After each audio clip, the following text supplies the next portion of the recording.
Buenas tardes, alumnos. Les voy a grabar ahora la clase de antivirales, la cual comprende materia que va a entrar en la prueba departamental porque es parte de los contenidos que debemos evaluar debido a las diferentes modificaciones. Entonces, los antivirales, al igual que todos los quimioterapéuticos, tienen esta gran cualidad que es la toxicidad selectiva, y como ya dijimos cuando vimos antibióticos, atacan procesos propios del patógeno y que no están inmersos en el proceso biológico de las células humanas. Por lo mismo, tienen esta ventaja importante, ya que no generarían una toxicidad directa en el ser humano. Pero sí hay que indicar que tienen una desventaja importante, que es la existencia de resistencia a los tratamientos antibióticos y antivirales en este caso. Y especialmente llama la atención de los antivirales porque los antivirales no tienen una estructura replicativa propia y van a ocupar siempre el de la célula huésped. De esa forma, nos llama la atención que el virus genera resistencia, especialmente en el caso del virus del VIH, y esa resistencia se traduce en pérdida de efectividad y la búsqueda de nuevas terapias, las cuales son más complejas en relación a costo-efectividad y también en relación a los mecanismos por los cuales se llevan a cabo estos procesos. Entonces avancemos en la clase. Los virus, como ya dijimos, son parásitos intracelulares obligados que necesitan de la estructura propia de la célula huésped para generar su proceso replicativo y para generar nuevas copias de ADN y RN, y también una estructura que permita cubrir al virus con una estructura cubierta proteica llamada cápside. Además, es importante enfocarnos que el desarrollo importante de los virus, de los antivirales, perdón, en el mundo se desarrolla puntualmente con la aparición del virus del VIH. En 1991 se detecta el primer paciente contagiado con VIH y en 1988 ya se empiezan a tratar a los primeros pacientes con terapias antivirales, y con este gran avance en diferentes tipos de fármacos que atacan el proceso replicativo del virus y otros procesos, por ejemplo, que vamos a ver las otras clases de antivirales que atacan el proceso de elongación, de entrada, etc. Y los fármacos antivíricos principalmente atacan el proceso activo del virus. Eso quiere decir que cuando se está generando las nuevas copias del mismo y no los estados latentes del virus, por lo que no tiene sentido ocupar medicamentos antivirales en los estados latentes, por ejemplo, del virus Esper-Zoster, en donde no hay una sintomatología asociada y tampoco hay una forma de atacar ese virus cuando está en ese proceso latente. Entonces también la reproducción viral tiene como única función que poseen los virus que comparten con el resto de los seres vivos de reproducirse, generar copias, pero como ya dijimos son parásitos obligados debido a que ocupan la maquinaria y energía de la célula huésped, además de que siempre se ha definido que todos estos virus que conocemos están en un límite intermedio de lo vivo y lo muerto, porque los virus no tienen la capacidad de replicarse. Y dentro de las materias vivas que se definen tal cual, se definen de esa forma porque se pueden reproducir. El virus no cumple con este proceso biológico. Y también los virus, una vez que afectan la célula, pueden desarrollar tipos de comportamiento, bien como gen infeccioso produciendo la lisis o muerte celular, y es el ciclo lítico del virus, o bien virus atenuados que añaden material genético a las células hospedera y por lo tanto resultan agentes de variabilidad genética en las células hospedera y lo que se traduce en el ciclo lisogénico. Aquí tenemos un ejemplo de el virus papiloma, el cual se traduce finalmente en la aparición de cáncer en mujeres. Después tenemos que definir las fases de infectación viral, en donde está la fase de fijación, de contracción y de penetración. En la fase de fijación el virus se une a la placa basal de la cubierta bacteriana. En la contracción la cola se contrae y el ácido nucleico del virus se empieza a inyectar, y en la de penetración es cuando el ácido nucleico se inyecta directamente al citoplasma de la bacteria. También podemos comentar las vías de transmisión. aéreas, virus de influenza, virus principalmente respiratorios que se transmiten de esta forma. Después tenemos por la vía alimenticia y agua, que tenemos el rotavirus. Y los contagios sexuales, tenemos VIH y el virus del papiloma. Y a través de vectores, que en los últimos 5 años ha tenido un brote importante, que es el virus de la fiebre amarilla, que se contagia a través de vectores. La clasificación también es importante debido a que se puede definir un virus propio o que copia ADN y un virus que copia ARN. De los que copian ADN tenemos los de viruela, herpes virus en sus diferentes cepas, ¿cierto? Adenovirus, hepanavirus, hepatitis B, ¿cierto? Y papilomavirus, que en el caso de las verrugas. En el caso de los virus productores de ARN, tenemos el virus de la rubiola, el virus de la rabia, de la polio, meningitis virales, resfrío, hepatitis A, arenavirus como la meningitis, fiebres lasas, ortoxovirus, el virus de la influenza, el paramyxovirus del sarampión y la papera, coronavirus, resfríos, y el retrovirus, que es el virus del VIH, que es donde más vamos a ahondar en esta clase. La evolución histórica de los fármacos antivirales empieza en 1955, pero antes ya habían antecedentes, cuando se empezaron a crear las vacunas, que tenían un enfoque en la maquinaria viral. Y la mayor dificultad ha sido entonces encontrar sustancias que inhiban la reproducción del virus, sino descubrir sustancias que restrinjan la multiplicación del mismo. Y acá tenemos las terapias nuevamente del VIH que inhiben la reproducción, un tipo de fármaco, otros inhiben la multiplicación, otros inhiben la entrada, y así sucesivamente los diferentes grupos. El primer antiviral con licencia de uso clínico fue producido en 1959, que es el 5-yodo-dioxiuridina, que es un análogo a una base nitrogenada, y este inserta en la secuencia de DNA o RNA del virus unas bases nitrogenadas erróneas, que es la que vemos acá, y esta base nitrogenada errónea es la que finalmente genera copias de ADN o ARN erróneas y con información errada, la que finalmente lleva a procesos líticos o directamente a la muerte del virus. Más de la mitad de los antivirales disponibles en el mundo también se usan en el VIH, como ya dijimos, y el resto en otro tipo de virus. Y desde el 91 más de 60 millones de infectados del VIH. Bueno, ya sabemos el gran problema que tiene Chile en los últimos años, que ha sido el país en el mundo con mayor cantidad de contagios detectados de VIH, con un aumento del 97%. Los mecanismos antivirales comprenden los que se describen acá: inhibición del proceso replicativo propios del virus, inhibición de la síntesis de los ácidos nucleicos o proteínas, preferentemente de la célula huésped, y atacar moléculas de las células huésped especiales para la replicación viral, que son terapias de corta duración. Dentro de eso vamos a nombrar algunos de ellos, y la eficacia clínica depende siempre de la concentración inhibitoria alcanzada en el sitio de infección. O sea, esto es importante, y especialmente, y ejemplo de eso es cuando vemos la terapia para tratar el virus labial o el virus herpes zóster, donde se deben alcanzar altas concentraciones del fármaco aciclovir o valaciclovir en la zona donde está la infección, y es por lo mismo que se indica terapia bastante alta. Por ejemplo, aciclovir se pueden dar 400 miligramos 5 veces al día o 6 veces al día, con la finalidad de alcanzar altas concentraciones en la zona donde está replicándose el virus.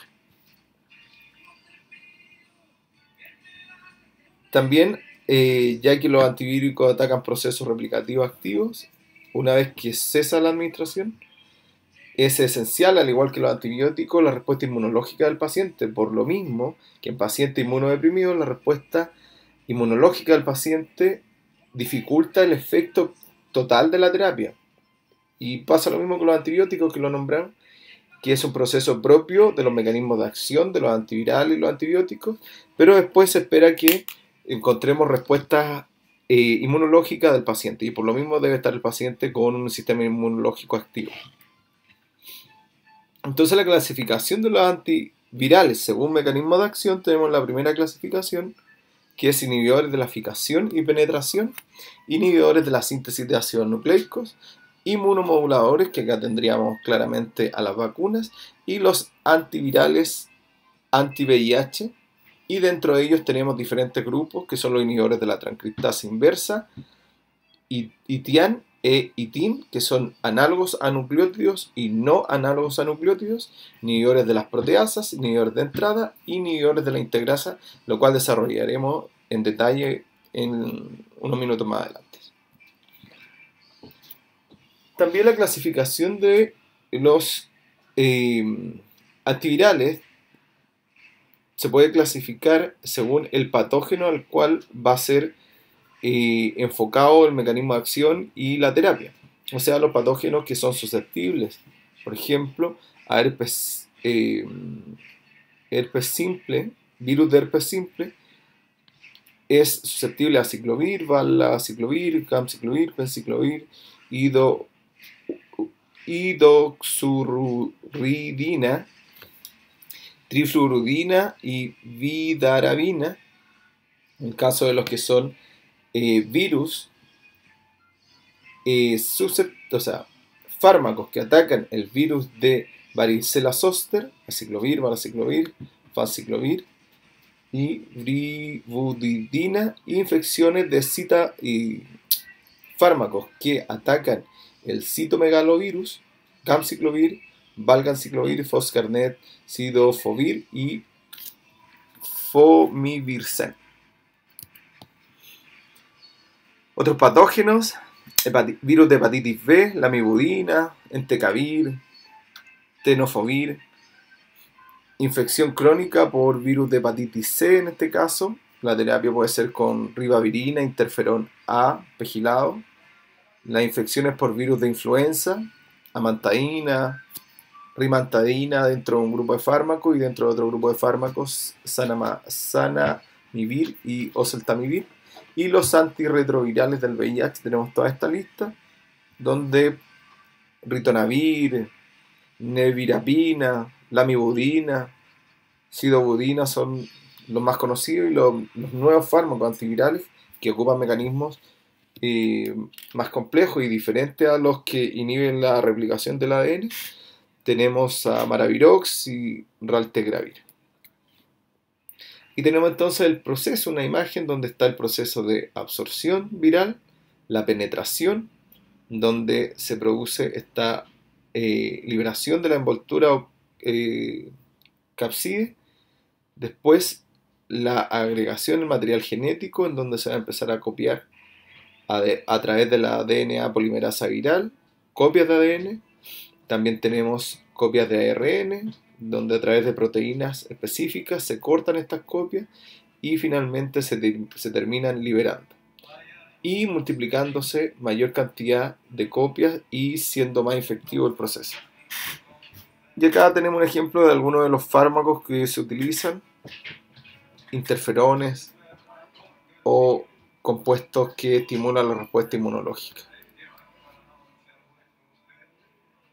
También acá tenemos otro ejemplo en donde tenemos fármacos antivirales que son antimetabolitos, y lo que unen bloques de ADN incorrecto a la secuencia de ADN o de ARN. Y tenemos, por ejemplo, el fármaco que vemos acá, timidina, es copiado por esta molécula, ¿cierto? Estructuralmente muy igual a la timidina, pero se reemplaza en este radical un yodo y se llama idoxuridina, un antiviral, ¿cierto? Si reemplazamos por carbono y 3-fluor, trifluoridina, y por un etilo o edoxudina. Todos son insertados a través de la maquinaria de la célula huésped, y finalmente lo que va a pasar al hacer esto mismo, acá pasa con timidina, base incorrecta ciclovir, vidarabina, y se unen al material genético, pero se termina inhibiendo la agregación porque la ADN polimerasa viral no va a reconocer estas bases erróneas, o si las reconoce las pega de mala forma, termina muriendo el virus por copias erróneas que son pegadas a él. Entonces entremos a definir a través de los mecanismos de acción. El primero de ellos, aquellos fármacos antivirales que inhiben la fijación y penetración del virus. Entonces tenemos amantadina, rimantadina e inmunoglobulinas. Los adamantanos son fármacos bastante antiguos que hoy en día en general están en desuso y que tenían actividad exclusiva frente a virus de la gripe de tipo A. Se fijan a proteínas virales M impidiendo la recapsidación o la liberación del genoma, ¿cierto? Por lo cual el genoma viral no logra penetrar al interior de la célula huésped antes de replicarse, y bloquean también canales iónicos en la membrana viral impidiendo la liberación del material genético. Pero como comento, son bastante en desuso, pero teníamos ejemplos de amantadina, adamantina y rimantadina, y tromantadina también. Características de la amantadina: se ocupa vía oral, vía media 12 a 17. Indicaciones especiales, que esto sí se está ocupando más hoy en día la amantadina en el tratamiento del Parkinson, por alteración de dopamina, tiene propiedades anticolinérgicas y bloquea también los receptores de NMDA. Y tratamiento de síntomas extrapiramidales por otras drogas también. Efectos adversos son importantes: reacción sobre el sistema nervioso, nerviosismo, insomnio y contraindicaciones. No usar en dependencia hepática y renal. Rimantadina también tiene una vida media más larga, un metabolismo hepático y tiene algunas interacciones con otros fármacos. Pero como les comento, hoy en día ya no se ocupa en la gripe, pero sí en el tratamiento del Parkinson en algunas características específicas del paciente. Después tenemos las inmunoglobulinas, que básicamente el organismo puede alterar la replicación viral con la ayuda de los linfocitos T citotóxicos que reconocen y destruyen las células productoras del virus, que son proteínas de superficie viral, o por medio de los anticuerpos que se unen o inactivan partículas del virus extracelular. Y las vacunas son un ejemplo de esto. Las vacunas están diseñadas para activar las defensas inmunológicas específicas, ya que se administran en zonas de la cápside o virus atenuado o secuencias que permiten, secuencias específicas, partes del virus que permiten identificarlas por el sistema inmunológico, potenciar la producción de linfocitos T y otros compuestos inmunológicos y tener una respuesta entonces sobre este tipo de patógenos. Los mecanismos de acción se fijan en forma específica de determinado antígeno en la superficie externa del virus. Así lo envuelven y neutralizan, impidiendo su fijación e ingreso a la célula huésped, y habitualmente su administración es inyectable, intramuscular. Hoy en día hay vacunas orales y otros tipos, principalmente orales, pero la gran mayoría de ellas se administra por vía subcutánea e intramuscular. Las inmunoglobulinas tenemos varias, por ejemplo, inmunoglobulinas específicas contra hepatitis, contra rabia, contra virus varicela zoster y con citomegalovirus. Y las indicaciones, por ejemplo, las inmunoglobulinas normales se ocupan para hepatitis A, sarampión, parotiditis, rubiola. Las específicas para atenuar o impedir el desarrollo de hepatitis B y rabia.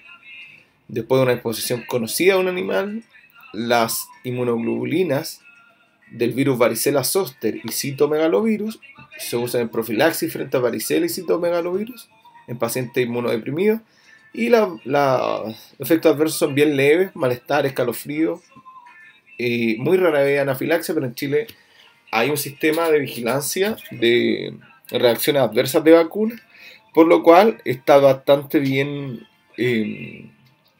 vigilada la reacción adversa a la vacuna, y todos aquellos que dicen que genera un montón de problemas de autismo y todo son puras tonteras, porque en realidad el sistema de vigilancia, la calidad y seguridad de las vacunas en Chile es un estándar global muy superior al que se tenía hace 20, 30 años atrás. Después, otro grupo importante que se ocupan para tratar virus son los anticuerpos monoclonales. Y los anticuerpos monoclonales se llaman de esta forma debido a que se producen en forma industrial de una sola línea de células, que son el clon específico, y dentro de ellos hay diferentes tipos, murínicos, mixtos, humanizados. Entonces va a depender de si vienen de cepas animales o cepas humanas o mezcla de ellas. La pureza también de los anticuerpos permite su uso con fines diagnósticos y también terapéuticos, y en el tratamiento de enfermedades inmunológicas también se ocupan hoy en día en forma más importante que para tratar patologías virales, y también en ciertos cánceres se han ocupado, y cada vez es más la cantidad de anticuerpos monoclonales que se ocupan en cáncer. Pero específicamente para el virus respiratorio sincicial se ocupa este anticuerpo monoclonal, que es el palivizumab, que es un tratamiento GES que se entrega en aquellos pacientes de riesgo menores de 2 años con displasias broncopulmonares, con una características propias del paciente que hacen necesario darle este tipo de fármacos de alto costo y específicos, su administración intramuscular. Y como ya dije, la gran mayoría de los anticuerpos monoclonales que hoy en día se desarrollan en forma importante se ocupan para el tratamiento del VIH. Después vienen aquellos fármacos que en este grupo son los más utilizados porque tratan patologías bastante comunes, como son el herpes zóster y el herpes simple. Aquí tenemos a los inhibidores de la síntesis de ácidos nucleicos, en donde está el aciclovir, valaciclovir, ribavirina, entre otros, y todos los análogos, ya que el análogo estructural es aciclovir, y dentro del aciclovir se mejora la molécula. Los laboratorios mejoraron la molécula aciclovir y produjeron bastante otras moléculas que nacen desde el aciclovir. Entonces tenemos aquellos que son clasificados por inhibir la replicación y elongación del ADN. Tenemos los análogos a nucleósidos, aciclovir, valaciclovir, penciclovir, fanciclovir, gamciclovir, valganciclovir y ribavirina. Después tenemos aquellos que son análogos a los nucleótidos, que son sidofovir, adenofovir y tenofovir, y los análogos a pirofosfato, que es el pirofosfato que se une a la base nitrogenada, y es el foscarnet. En el caso específico de aciclovir,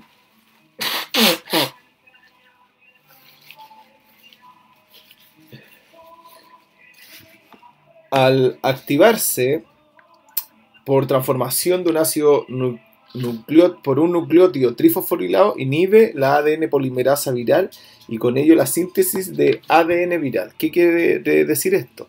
Que el aciclovir, cuando uno lo consume, es un fármaco inactivo, es un profármaco. Dentro de nuestro interior, una vez que es consumido, se agrega en esta zona, se fosforila, se agregan los 3 fosfatos, ¿cierto? Por fosforilación de ATP, y desde ese punto es capaz de unirse a la ADN polimerasa viral, la cual inhibe su efecto, inhibe la enzima polimerante, y al inhibir esta enzima se evita entonces que se agreguen mayor cantidad de copias de ADN viral, y se evita entonces su replicación y su propagación dentro de la célula y dentro del organismo. Entonces el virus, debido a que no está produciendo nuevas copias, finalmente fallece. Y la resistencia por mutación en la timidin-sinasa, con menos afinidad por el fármaco. ¿Qué quiere decir esto? Que habitualmente se produce resistencia, y esa resistencia se genera producto de que la timidinsinasa genera estructura o genera más que estructura, una afinidad diferente por sus análogos, y al hacer esto evita que se vaya reconociendo esta zona del ADN, de la ciclovir, y se pueda fosforilar y entonces finalmente no se puede activar el fármaco. ¿En qué se indica? En herpes infantil, genital, infecciones mucocutáneas y orolabiales por herpes simples, encefalitis, varicela zoster,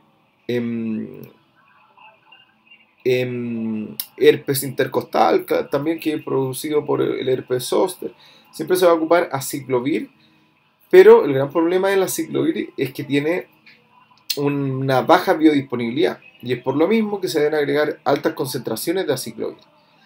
Por ejemplo, en el herpes simple se recomienda administrar antes que comience a brotar en la dermis el virus, y habitualmente los pacientes sienten un malestar, una picazón en donde va a aparecer el virus.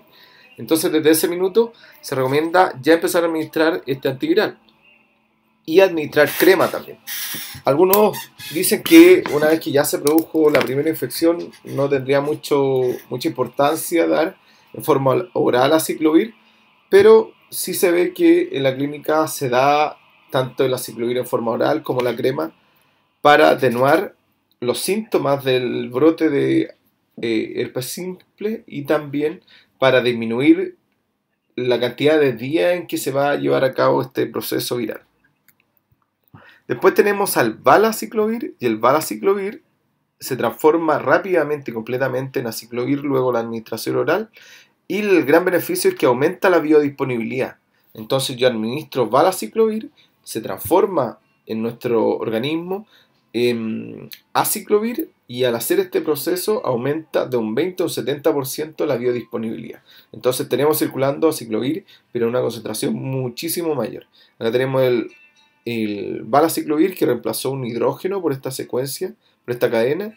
Y después tenemos el penciclovir, que es básicamente lo mismo, aumenta la cadena, y el gamciclovir también aumenta la cadena y aumenta su biodisponibilidad. Esa es la principal función de la modificación estructural que se produce acá. Acá tenemos lo mismo.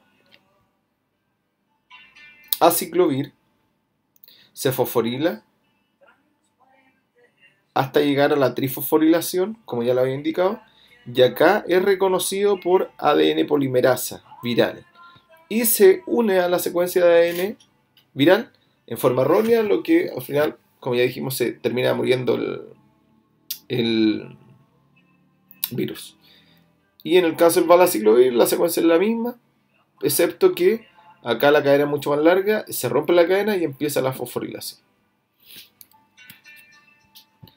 Efectos adversos son bastante bien tolerados: náuseas, diarrea en algunos casos, en dosis elevadas con valaciclovir, confusiones, alucinaciones, pero es muy poco frecuente. El aciclovir intravenoso hay que tener cuidado en insuficiencia renal, efectos sobre el sistema nervioso, y puede producir neurotoxicidad en un porcentaje de pacientes. Interacciones con sidobudina, ciclosporina, y el aciclovir baja el clearance renal de drogas que se eliminan por secreción renal activa, como el metrotrexato. Entonces hay que tener cuidado con eso, porque es un riesgo importante en un grupo bajo de pacientes, sí. Y eso se aplica tanto para aciclovir como para valaciclovir. El penciclovir y el fenciclovir es un mecanismo de acción y resistencia similar. Son, como ya dijimos, son moléculas de mayor resistencia a la descomposición digestiva y con un mayor biodisponibilidad finalmente. Tienen similar potencia y acción en virus simple y varicela zoster, mayor biodisponibilidad, como ya dijimos, y la metabolización es similar que el aciclovir. Es importante decir en estos fármacos que los alimentos retardan la absorción y los efectos adversos son los mismos que el aciclovir. Después tenemos el gamciclovir, que una vez trifosforilado se incorpora como sustrato también a la ADN polimerasa viral, pero produce terminación de cadena inhibiendo completamente la replicación, o sea, es un antimetabolito de terminación. Los efectos adversos: neutropenia en el 40% de los pacientes, náuseas y erupciones cutáneas, flebitis por infecciones intravenosas, y contraindicado en embarazo, ¿cierto? Por ser teratogénico mutagénico y no administrar con otros mielosupresores. Bueno, todos los antivirales están catalogados como fármacos de clase D o clase X en embarazo, que son o están totalmente contraindicados o se debe evaluar siempre el riesgo-beneficio, donde se deben ocupar los antivirales como últimas alternativas terapéuticas. Otros datos de ganciclovir, aprobado en forma parenteral y oral y en implantes, y se ha investigado, se puede usar con Foscarnet también para pacientes que han tenido recaída a otras terapias. También el ganciclovir, el tratamiento de rinitis por citomegalovirus en pacientes con VIH, SIDA, y en pacientes que puedan tener propensión a presentar citomegalovirus como profilaxis en pacientes trasplantados. Aquí tenemos el mecanismo de acción que ya lo habíamos explicado para todas las moléculas que vimos anteriormente. Aquí tenemos a la timidinquinasa que va a fosforilar, a la ciclovir y todos sus derivados. Después tenemos la ADN polimerasa viral, y en el caso del ganciclovir, que es un terminador de cadena, y el aciclovir y sus derivados pueden actuar como terminador de cadena, pero principalmente como compuestos que se agregan a la cadena y presentan bases erróneas, lo que dificulta la replicación final de las proteínas propias del virus.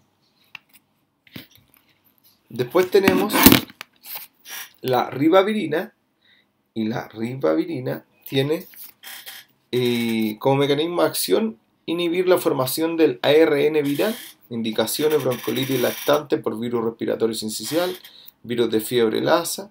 Actualmente la terapia estándar contra hepatitis C está compuesta por ribavirina y además por interferón alfa pegilado, que es una terapia estándar y una terapia GIES, entonces está cubierta por los sistemas de salud. Los efectos adversos: depresión respiratoria, rash y anemia, contraindicada nuevamente en el embarazo como la gran mayoría y casi todos los antivirales, y también se administra por aerosol en virus respiratorio sincicial o intravenoso en virus laxe. Después tenemos otro fármaco que es diferente a los anteriores, que se llama Foscarnet, que es un ácido fosfonofórmico, que es básicamente un análogo a trifosfato. Y al ser análogo a pirofosfato, disculpen, actúa como inhibidor no competitivo de ADN y ARN polimerasas virales, y así también como transcriptasas reversas del VIH. En VIH se ocupa bastante poco, pero podría ser ocupado porque lo que hace es, en vez de agregarle a la base nitrogenada un pirofosfato, se agrega Foscarnet, y entonces se evita la elongación y la replicación posterior. También, otra característica, a diferencia de la familia de los aciclovir, que no requiere que sea activado por timidina quinasa, y el gran problema es que puede causar falla renal durante el tratamiento, fiebre en el sistema, efectos sobre el sistema nervioso central, como fiebre, dolor de cabeza, náuseas, en forma importante. Es un fármaco bastante tóxico, por lo que se deja como última alternativa terapéutica. También aumenta el intervalo QT, puede también tener aumentos de los eventos tóxicos con ciertos medicamentos, como ciprofloxacino, como anfotericina, como aminoglicosidos, efectos renales importantes. Y está aprobado en tratamiento de infecciones del herpes simple cuando hay resistencia a ciclovir o cuando hay resistencia a ganciclovir en citomegalovirus. Y también en retinitis por citomegalovirus en pacientes con VIH-Sida. Aquí tenemos el mecanismo de acción de este fármaco, en donde acá tenemos el foscarnet y se une en forma no competitiva, disculpen, en forma competitiva, dijimos, no competitiva, disculpen, en forma no competitiva a la ADN polimerasa viral y evita entonces que la base correcta se una y evita entonces que se produzca la replicación. Entonces bloquea la ADN polimerasa viral, es la inactiva. Y ahí tenemos el mecanismo de acción de la mantaína que bloquea un canal específico. Después tenemos los inmunomoduladores interferones. En ellos podemos decir que el 59 se empezaron a producir. Los interferones son glicoproteínas que se liberan de las células infectadas por VIH. Las células vecinas, el interferón estimula la producción de proteínas antivirales. Estas inhiben la síntesis de proteínas virales que destruyen el ADN viral o mediante la supresión de la traducción. Y los interferones no están dirigidos contra un virus específico, pero tienen un amplio espectro de acción antiviral que es sin embargo específico para cada especie. Los interferones también, para su uso en seres humanos, se debe obtener a partir de células de origen humano, tales como leucocitos, interferón alfa, fibroblastos beta, linfocitos, que es un interferón gamma. También se utiliza para el tratamiento de ciertos tumores malignos, y también hoy en día se está estudiando para trastornos inmunológicos como hepatitis C, leucemia, la hepatitis B el interferón beta para infecciones de virus de herpes severas, y esclerosis múltiple. Incluso se está estudiando nosotros en la universidad. Hemos estudiado el efecto de los interferones sobre el proceso inflamatorio y fibrótico a nivel del miocardio, lo cual se estima que tiene algunas relaciones con este proceso a nivel cardíaco. El mecanismo de acción es unión a receptores celulares donde gatilla señales que inhiben la cascada de procesos que interfieren en la penetración, decapsidación, síntesis de ARN mensajero, traducción y síntesis de proteínas virales, y en el ensamblaje de los virus y su liberación. Lo que tiene como de mayor importancia parece ser la inducción de la célula huésped de enzimas que inhiben la transducción del ARN viral. Su vía de administración es subcutáneo intramuscular, es de amplio espectro, con eficacia demostrada en tratamiento de hepatitis B y C, es de primera línea para el tratamiento de la hepatitis B junto a ribavirina, y los efectos adversos son similares al efecto que produce la influenza y también la supresión de la médula ósea y neurotoxicidad.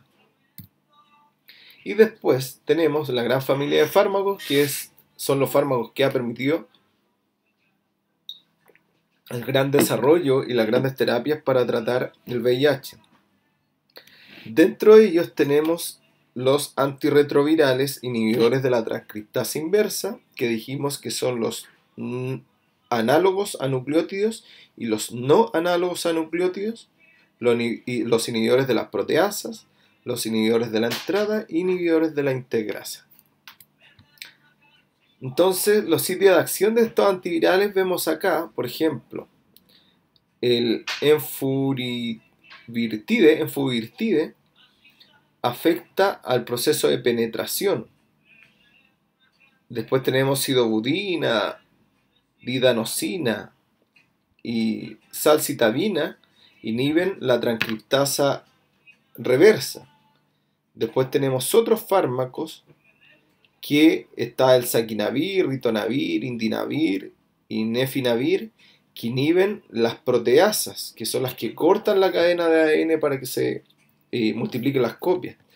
Entonces, dependiendo de cada una de las zonas que van a atacar, va a ser su mecanismo de acción claramente, pero es importante decir que en las terapias del VIH se ocupan 1, 2 y 3 hoy en día, y efectivamente son 3 y más de 3 terapias, los fármacos, debido a que de esa forma se ataca al virus en sus diferentes procesos de replicación y además se disminuye la carga viral más rápidamente, se disminuyen las posibilidades de resistencia viral al atacar al virus en diferentes zonas, Y también se disminuye también las dosis de cada uno de estos antivirales, porque varios de ellos tienen principalmente hepatotoxicidad, y al disminuir esas dosis puedo disminuir también los efectos adversos típicos de los antivirales.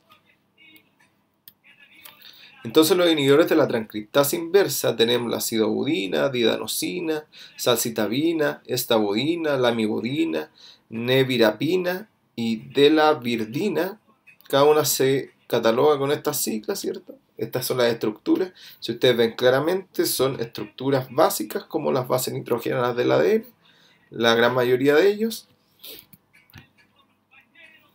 El mecanismo de acción intervienen en el proceso de la transcriptasa inversa, insertando dentro de la copia del ADN viral material o componentes falsos, los cuales hacen que los procesos fracasen y así se evitan que el virus se apropie de la célula.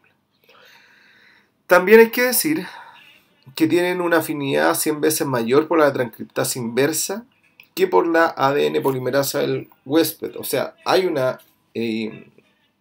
efecto sobre el ADN polimerasa humana, la cual es bastante baja, pero se traduce finalmente en la presentación de eventos adversos en los pacientes con VIH. ¿Cuándo se deben ocupar? En pacientes asintomáticos y no sintomáticos infectados por el VIH, en la prevención de la transcripción materno-infantil también del VIH, y la principal administración es por vía oral. También se ocupan en estos sistemas PrEP, que son previa exposición y previa exposición del virus cuando hay relaciones sexuales con personas contagiadas. También estos grupos de fármacos se ocupan en el mundo con un porcentaje menor, sí, de protección del contagio del VIH en una relación sexual sin protección. Y lo que es importante decir que la prevención de la transcripción materno-infantil del VIH son muy efectivos con un porcentaje muy bajo de contagio vertical, lo que protege bastante a los individuos que están por nacer en mamás con VIH. Los efectos adversos de estos inhibidores de la transcriptasa, por ejemplo el AZT, que era la sidobudina, son poco frecuentes en pacientes asintomáticos, los cuales presenten baja dosis, y más frecuentes en pacientes con VIH, donde las dosis son mayores claramente, y hay una depresión de la médula ósea, como anemia, neutropenia, náusea, insomnio, cefalea, hemialgia.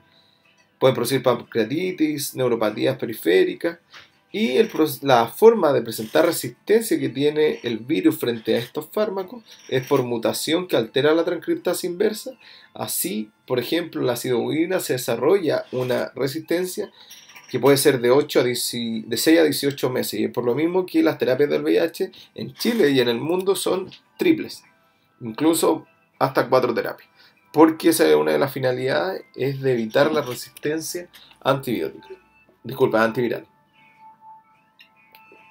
Los tratamientos combinados entonces consideran el sinergismo, o sea, generan una potencia en el control viral y también una disminución importante en la resistencia. Aquí tenemos algunas dosis de los inhibidores de la transcriptasa inversa, que es importante que ustedes lo sepan, y aquí los mecanismos de acción por los cuales se generan sus efectos. La sidobudina, por ejemplo, cómo genera su efecto en la transcriptasa inversa y cómo evita entonces que se produzcan copias de ADN viral. O si es que el fármaco no actúa y se producen las copias del ADN viral, después tenemos el otro fármaco que está inserto en las triterapias, que son los inhibidores de las proteasas de VIH. Y estas proteasas son enzimas que buscan cortar, ¿cierto?, en pequeños trozos las copias generadas, y de esa forma generar mucho más contagio y mucho más copias de ADN de VIH. Y el saquinavir generaría entonces este bloqueo de las proteasas.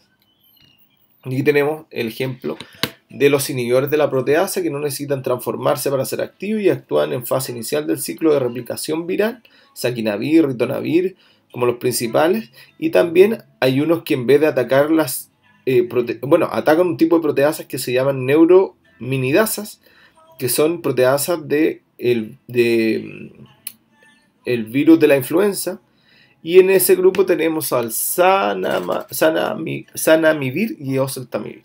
Que el Oseltamivir se ocupa hoy en día en atención primaria y para tratar la cepa de influenza que está en el año en curso cuando es tratado.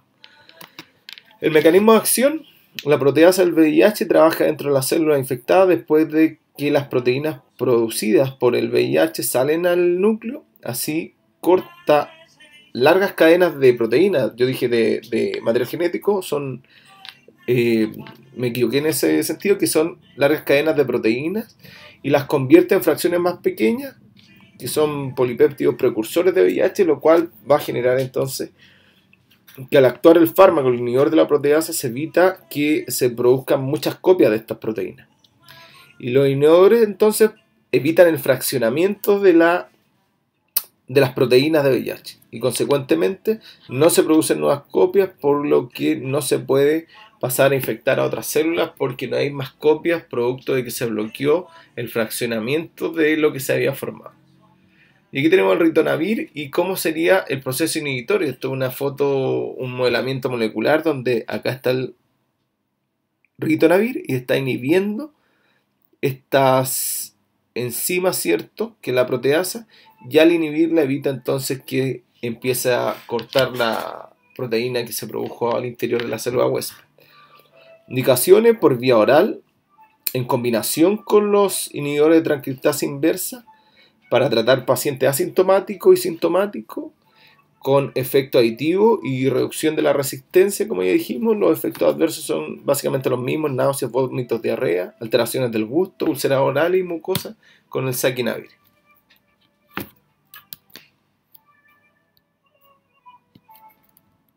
Un segundo, que algo pasó con la diapo. Ahí estaba.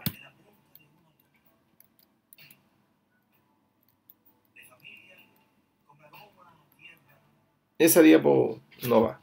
Sigamos.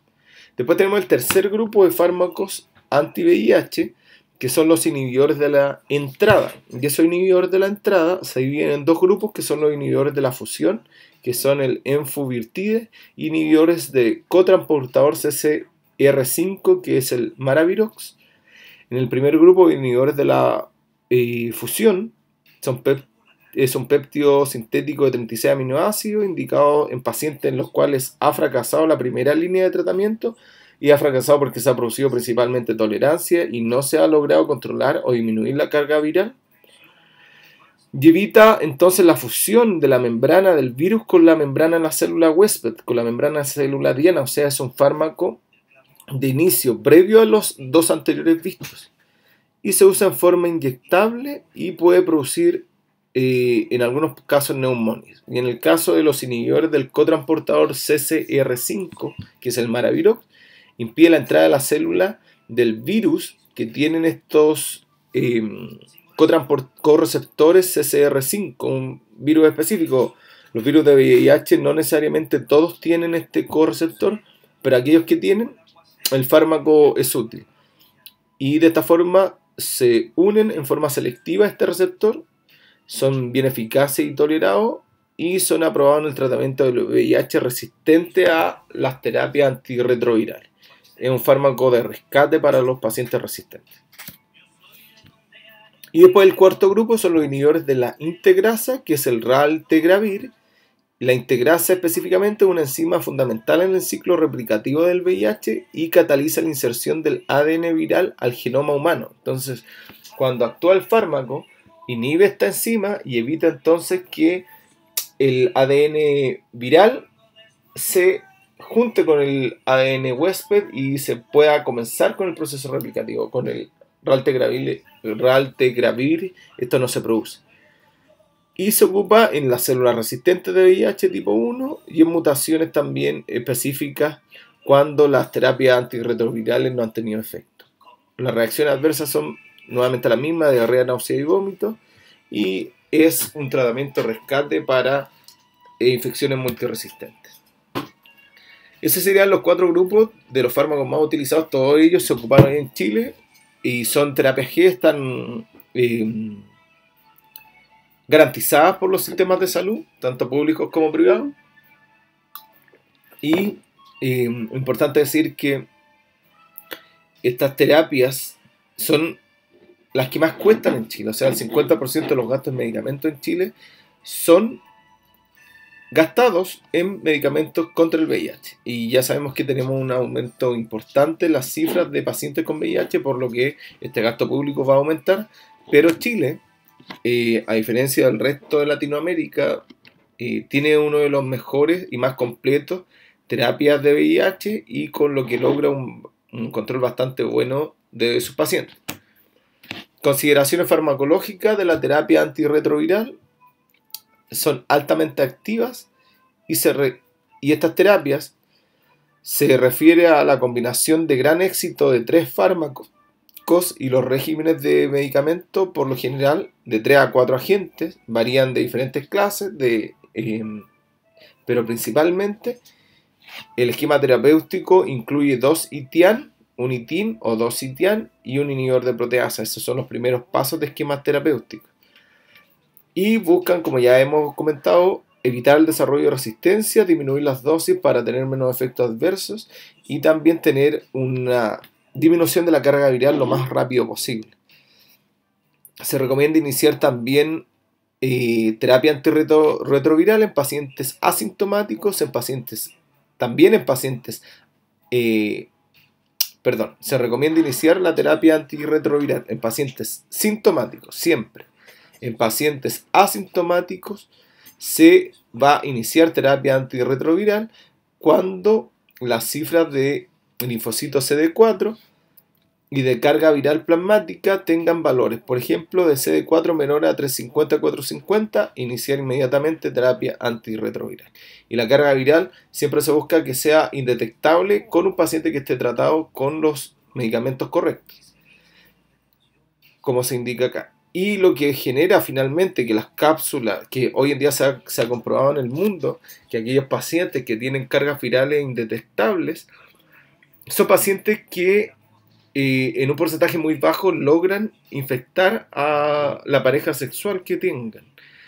Y también se ha observado que el contagio de mujer a hombre es muchísimo más bajo que de hombre a mujer y que de hombre a hombre. Entonces, también ahí tenemos grupos de riesgo los cuales deben ser abordados y enfocadas las terapias. Especialmente que en Chile, dentro del próximo año, va a empezar a entregarse medicamentos preventivos para el contagio en grupos de riesgo. Dentro de los fármacos tenemos un quinto grupo que no son para el VIH, como ya dije, y no son para el VIH específicamente, pero son utilizados para la influenza, los diferentes tipos de influenza que llegan anualmente a Chile. Todos los virus de la gripe presentan su superficie glicoproteína, ¿cierto? Una que se llama hemaglutinina y la otra neuraminidasa, que son los antígenos que definen un tipo particular del virus, y sin la acción de la neuraminidasa, la infección viral quedaría limitada a una sola replicación del virus, insuficiente para causar la enfermedad de la gripe. Entonces, viendo la neuraminidasa, se estima que se evitaría el proceso infectivo, se disminuiría, y el mecanismo de acción sería entonces influir en el bloqueo e inhibición de la neuraminidasa, lo que se traduciría en un control de la enfermedad, un periodo de tratamiento más corto y síntomas más leves. Pero se ha comprobado que estos fármacos, Zanamivir no está en Chile, pero oseltamivir no tiene efecto debido a que con su beneficio no es mayor al riesgo, debido a que los efectos adversos de este fármaco son mucho más molestos que los propios de la gripe, que la influenza. ¿Y por qué? Porque en realidad, una vez que ya están los síntomas detectados de la influenza, el fármaco llega tarde a tratar al paciente. Entonces, el paciente ya está con un proceso evolutivo, y al estar con este proceso evolutivo, ya está con los síntomas, y se agregan más síntomas propios del efecto adverso del medicamento. Y en verdad, dar este fármaco significa disminuir en 1 o 2 días la evolución de la enfermedad, lo que es insignificante. Además, se indica que se debe dar en los primeros 2 días, 48, 72 horas de iniciado la gripe, lo cual el paciente nunca llega antes de las 72 horas a ser tratado. Eso sería, alumnos. Preguntas, si es que no nos vemos el día viernes, se las puedo resolver. Muchas gracias.